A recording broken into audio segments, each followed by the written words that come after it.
Allahu Ekber, Allahu Ekber. Өлім.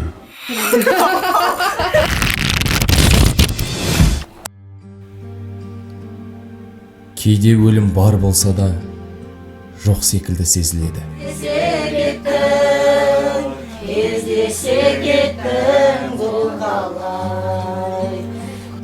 Жаныңдағы барлық жақын адам мәңгілік секілді көрінеді.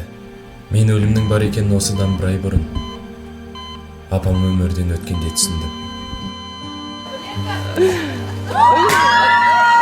Tuğba gününüzün.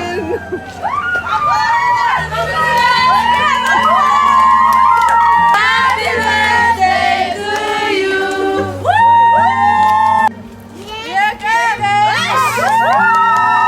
Апам әлі тірі сияқты. Себебі қабылдау қиын. Ал қабылдасаң ауыр.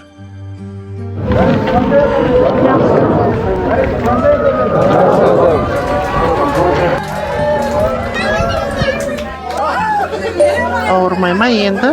Ауырмаса шешіп жүр. Бірақ жай байлап қой енді. Бір 10 күн шыдау керек саған.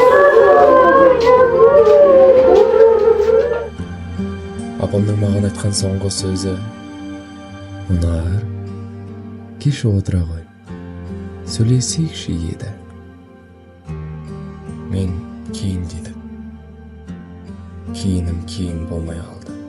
Ажал айтып келмейді деген сөз шындық. Сол сәтте мен әкемнің көз жасын көріп, анамның да әкемнің де мәңгі емес екенін түсіндім. Аяқталатын сәт кеш болмай тұрып бағала. Кеш болмай тұрып сөйлес.